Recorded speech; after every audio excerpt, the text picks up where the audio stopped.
Here in the heart of meatpacking is a car showroom known as the Genesis House. But upstairs is a hidden restaurant serving up Korean royal cuisine. Let's go check it out.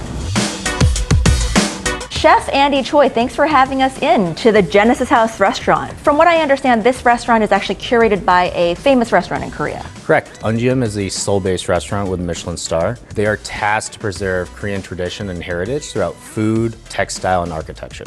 So what does that mean? So Chef Cho is actually designated a protector of Korean tradition and heritage. Oh. And so we are studying and producing food from the Chosun dynasty, specifically from the imperial court and the noble class families. So basically the food that you serve here is food that royalty would have eaten? Correct. We're talking about the last dynasty in Korea, which was about 500 years, ending roughly 1910. All right, cool. So tell me a little bit about the food you have on the menu. The food we have on the menu is not your classic Korean cuisine. A lot of people have the preconceived notion that Korean is very punch you in the mouth sort of flavors. Like Korean barbecue, kimchi, Correct. that kind of thing. A lot of smoke, a lot of soy, a lot of sesame. We are very, feminine on the palate side. It's very soft, it's very subtle, and the food is very nuanced. We use a lot of inherently Korean ingredients that we source from Korea. Probably about 75% of our ingredients are sourced straight from Korea. So first we'll start with our seafood salad. This was actually from a noble family, the Choi family. Choi. Oh, your family? Not my personal family.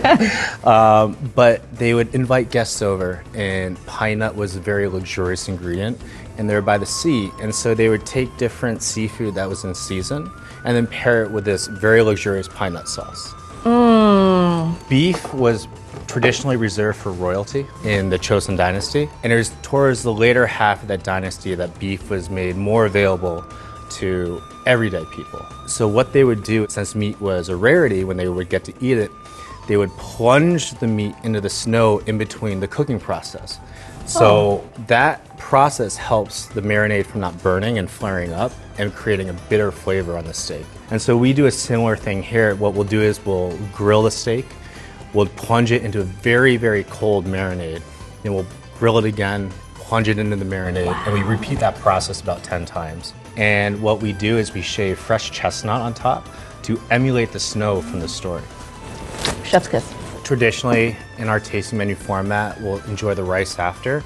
The rice is very clean in flavor and it's based off of temple cuisine. So the tofu is made in-house. We make our own soy milk, and then we blend that soy milk with a touch of pine nut. What you're seeing is the daikon radish sprouts that we preserve in season, and then we rehydrate and cook, and then season it with a little bit of kanjang, perilla oil, sesame, and a little bit of scallion and garlic. I think I could eat this whole bowl. This is like comfort foodie to me. It is. Oh, it's so good.